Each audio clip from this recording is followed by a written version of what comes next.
Welcome back to the Weekly Seller. My name is Shawn Hart. That handsome gentleman there sometimes is Mr. Seth Stevens. Before we get started, go ahead and I used to say you made fun of me. Smash the like button or subscribe. Listen, if you want to get the Weekly Seller in your notifications each week, Seth says that I need to remind you to subscribe to the channel on YouTube or follow us on Facebook. Seth? That is true. So, guys, what we're going to be talking about today is how to make unreasonable amounts of money on Amazon. And the only reason why we are qualified to talk about this is because we've lost an unreasonable amount in the first place. So Yes. let's go ahead and dig in here, Shawn. So pull up the slides and we'll just jump right in. So the very first thing I want to talk to you about today is three concepts, three principles that allowed us to scale our business to more than $1 million a month. This is all private label in less than 18 months on Amazon. Yes. Three principles. The very first one is wide versus deep. Shawn, do you want to talk about what it is and how we discovered it and how people can use it today? And before I do, I just want to make sure you understand that this concept, although it's a little bit easy for me to explain, or Seth and I to explain, don't discount it as being too simple, because this concept that we're talking about allowed Seth and I to launch over 1,000 private label products in record time. In fact, in just 10 months, we launched 351 successful private label products in just 10 months using this exact concept. Seth, we call this wide versus deep.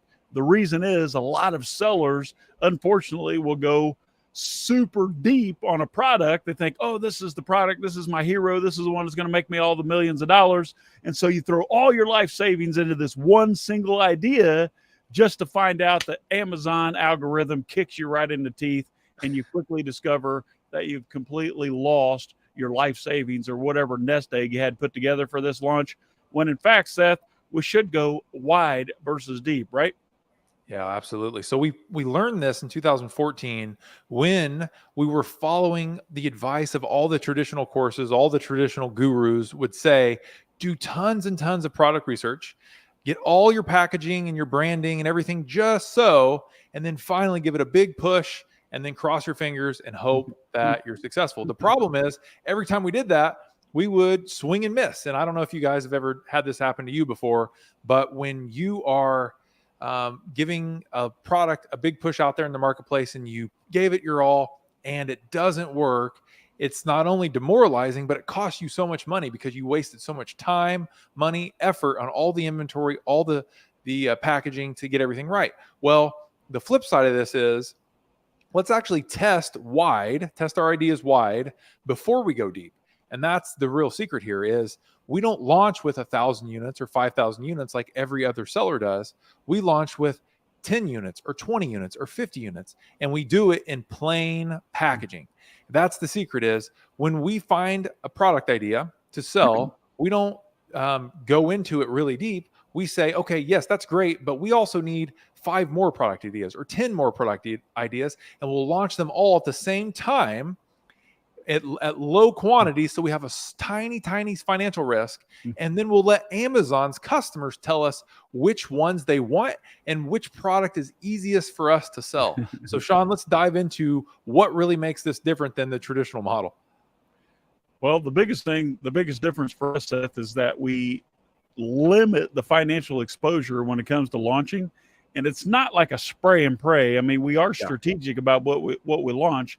But like you said, Seth, we will allow Amazon's algorithm to sort out the winners and losers, meaning that we put the products out there live and allow the Amazon consumer to vote yes or no with their credit card before we ever go deep into a product. So yes, we go deep, but only after we quickly identify the obvious winners. We always say, feed the stallions, starve the ponies. Seth? Yeah. So one example to drive this home is we picked out 10 products to launch. The first 9 didn't sell very well at all. And when I say, what this would actually look like is the first 9, we turned on a little bit of PPC. That's it. Yes, there's no reviews. Yes, we're not doing a big launch. All we're doing is turning on PPC to see if it easily sells. And when we did our launch of 10 products, the first 9 didn't sell very well, maybe once a week. But the 10th product sold out immediately. Yes, it was only 20 units, but it sold out day 1. So it's gone. So we know that's an opportunity in the marketplace. So then what do? Then we say, forget about the first 9 that didn't work very easily. Let's build our brand around the 10th one. And that's what we did. Within a few weeks of launching the hero product out of our test, we're doing hundreds of units per day. But what would have happened if we would have launched any one of the first 9? Well, it probably wouldn't have gone so well. So here's a couple tips for you. When you're contacting your manufacturer, especially if they're in China, tell them that you don't need a special mold. You don't need special packaging. All you want is a plain package, either a poly bag or a white box, and you want a sample size so your customers can give you feedback on their quality. And they will almost always give you 20 or 50 units that you can use to do this testing. So test wide before you pick your product to go deep on. Shawn? Well, the biggest thing that comes to mind for me, Seth, is that we oftentimes get caught up in trying to save money. And wide versus deep is not about trying to get the best price. It's trying to validate a product viability quickly and try to get data. And the faster you can get the data, the more time you're saving. If time is money, then you're saving money. So yes, going out purchasing 10, 15, 20 units is going to typically cost you a little bit more money because you're not getting that quantity discount. But if you can save yourself 60 days or 90 days of testing and research and product development and packaging and list building, and you can quickly identify a winner, saving 60 days of my time is worth a heck of a lot more than saving $2 or $3 per unit. In fact, we've even gone out and tested a retail product that we can purchase off the shelf, strip the packaging, throw up a listing just to get data. Remember, this is about extracting data as quickly as possible, right, Seth? Yeah, absolutely right. So now once we have the data, we know which product's going to work because we've already proven it. Amazon has already sent us customers for a reasonable price. We don't even have any reviews and it's already selling. That's where you get the confidence from. You start developing your brand. But most sellers make a huge error at this point. They say, yes, I've got a winning product. I just need to go and find another winning product to add to my brand line. Well, that's wrong. So Shawn, if you go to the slides here, the second concept that allowed us to scale up to more than $1 million a month is this process that we call creative cloning. So you test wide, you find your winner, and then once you have your winning product, you clone its success. So you're literally stamping out more revenue by cloning exactly what you just did. So let's create an example here. This is a real life example from our business. In 2014, we launched this product called a bamboo pillow. We launched it. It took off. It had immediate success. Most sellers would say that it was successful, but most sellers would go and try to find another product to add to the line. We said, how can we take this product doing 30,000 per month and grow it? We tried everything from, cranking up our PPC spend. We tried giving the product away. We tried everything in the book back then, but it wouldn't grow because the other competitors were spending too much. They were too big. We just couldn't compete. But we did notice that we had a handful of really, really profitable keywords that we could dominate for, specifically the search term bamboo pillow. So we created a cloned listing selling the exact same product. We just applied a new UPC barcode to it. And lo and behold, the second listing as a standalone ASIN in search created double the revenue. So now our sales doubled.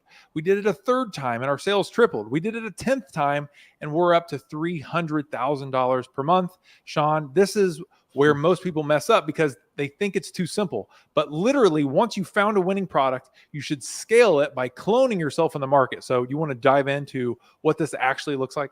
All we're really doing is leveraging the success and experience that we already have with our existing product, our existing inventory, our existing supplier, and our existing customer base. Instead of going out and trying to reinvent the wheel, just leverage what you already have and clone that listing to speak to a more specific avatar within your individual niche. Seth, I always like to use the example of a dog leash because it's really easy to explain. Let's say you're selling a dog leash on Amazon, something that you walk a dog with, right? And your listing's doing well for the keyword dog leash. But what if you have a customer or a prospect on Amazon actively shopping for a dog leash and she owns a German Shepherd? Just imagine how that listing that you create that has a German Shepherd with your dog leash being used speaks specifically to that customer avatar and how much more in tune that message is to that particular prospect. If I had a German Shepherd, this eliminates all my further need for research and spending time on the platform. I look at the product. It obviously is a good fit already for my particular breed of dog, which is a German Shepherd. I just click and buy. I don't sit around and surf and cry, right? It's just get it done, Seth. Yeah. So to drive this point home, Tylenol, Nike, all these big brands have been doing this for years. They just do it in a retail context. So if you walk into a drugstore and you see the pain relief aisle, Tylenol is on the shelf like 50 times, but it's the exact same product. If you turn around the bottle of Tylenol PM versus Tylenol backache versus Tylenol headache, it's all the same product. It's just got a different barcode on it in our case, Exactly. right? So our wrapping, our packaging, like Tylenol, is not our packaging that we're sitting on the shelf in the drugstore. It is our listing. So we just create a new listing. We present the product differently with new images, new title, all that. And then we, as the brand owner, get to decide that it gets to stand alone as a brand new product, a brand new ASIN, because we changed the UPC. And Amazon's good with it because we own the brand. All right. So lastly here, let's bring this home. Now we found a winning product. We've cloned it. So we have all this revenue, all these customers coming in. What do we do with all these customers, Shawn? Well, first of all, we ask you that are streaming this live on YouTube, go ahead and click below to follow this page. You'll get these weekly seller tips in your notifications every single week. Seth and I are unveiling everything here. I can see a lot of people coming in. If you guys have questions or comments, go ahead and post those. If the question's relevant, I can bring it right up and answer it. When it comes to post-purchase marketing, here's the whole idea in a nutshell, Seth. What it is that every single bricks and mortar store, regardless whether you're selling buggy whips, horseshoes, pump handles, women's shoes, ladies' dresses, or men's suits, it doesn't matter. You would never expect to have a bricks and mortar store down there on Main Street selling each customer one single time when they walk in the door.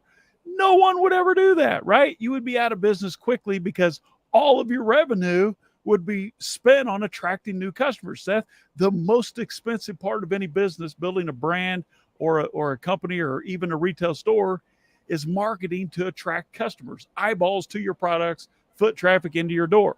So on Amazon, most sellers are making transactions with customers and then completely ignoring the customer, meaning you don't do any follow-up. You're not engaging that customer to know, like, and trust your brand and to further orchestrate ongoing repeat purchases to the same customer. It's insanity. Why, if you had a retail store, you would always try to attract your existing customers or past customers back to buy more? Why would you treat your Amazon business any differently? Just because Amazon makes it easy to create those sales, here's what they're doing for you. We call this attracting customers or acquiring customers at a profit. While every other person in e-commerce is paying to attract customers through marketing channels, through email blasts, single sends, paid advertising, YouTube ads, Facebook ads, Amazon's sending you customers every single day who are transacting with your brand on Amazon, and you're making a profit from it. Therefore, you're profiting from customer acquisition, which is literally a dream come true for any business or any brand out there. When you can make money from customer acquisition, guess what? The customer is funding the growth of your business. And that's what I love about this, Seth. Yeah, absolutely. So you as a seller, this probably sounds like you. You're trying to get ranked. You're spending money on ads. You are pushing to get somebody to buy your product. And hopefully there's a lot of people buying your product.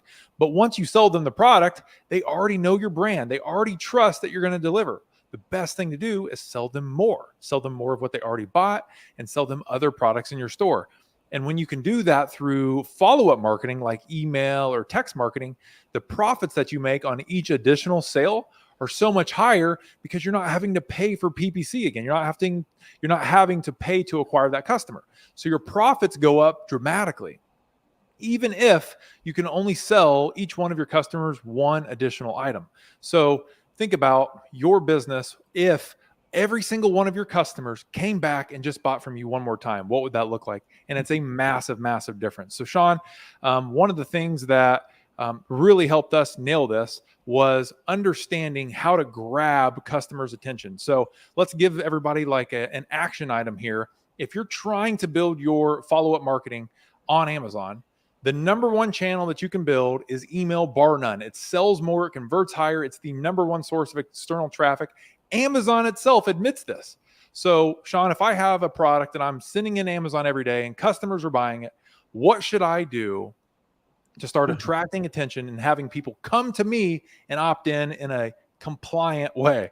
Well, I'm going to keep it really, really simple, Seth. All you really need to do is create a scenario where your customer from Amazon at the point of unpackaging is presented with an offer that's so daggone good that they have no other choice but to take action. We create what's called a mafia offer. You unpackage the product, boom, there's an offer smacking you in the face that says, wait, thank you for your purchase. Before you do anything else, go download this instructional video on how to avoid the top 7 mistakes that other customers have made using our product. Go download this video or watch this YouTube video rather on how you can get the best use out of the product, how you can prevent injury or God forbid death, or how you can avoid voiding your warranty, or download this ancillary product that supports the existing product, something that goes along and makes sense for that original purchase. This is called a mafia offer. And more importantly, make sure that that customer needs to go to your landing page to opt in and download to receive that value. And that's how we're creating massive customer lists. Seth, in some scenarios, we see over 80% opt-ins on a lot of products that we're selling and a lot of the clients that we're working with. Before I forget, Seth, we're almost to the end of this broadcast. If you're streaming this on YouTube, I want you to go below right now and click subscribe so that you will be notified, because Seth and I are going to be dropping bombs weekly in this weekly seller. You can share with your friends if you go to weeklyseller.com. In fact, Seth, anyone who's streaming on Facebook right now, if you'll just leave a comment that you're going to share this with at least one friend or colleague, I'll call you out live on the show. Seth?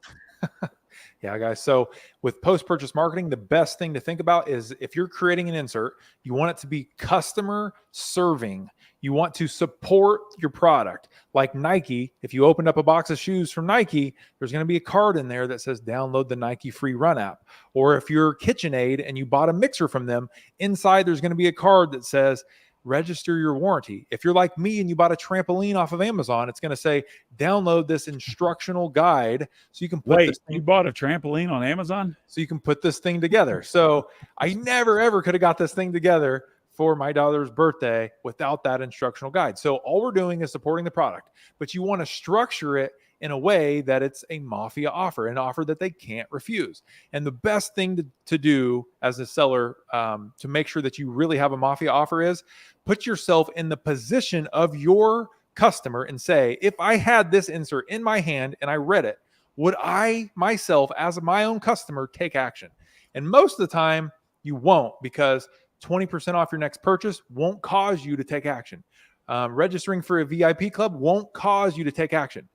You have to think, what would be so valuable in this moment that my own customers would take action? Guys, every single week we're going to be doing things just like this. Weeklyseller.com to get Amazon tips from our business and experts from the industry. Subscribe to the YouTube channel because we're going to be putting them here as well. Shawn, let's roll this thing up. Before I go, Seth, what should people not do when creating an offer? Because the last thing we want to do is raise the eyebrow of Amazon or do something against TOS. Top 3 things not to do, and then we'll get out of here. Yeah, so if you want to stay TOS compliant, just don't be manipulative. You don't want to be trying to reward customers for reviews. Of course, that's a big no-no. So you'll see some inserts from sellers that get shut down that say, if you leave me a 5-star review, I'll give you a $10 gift card. That's obviously against TOS.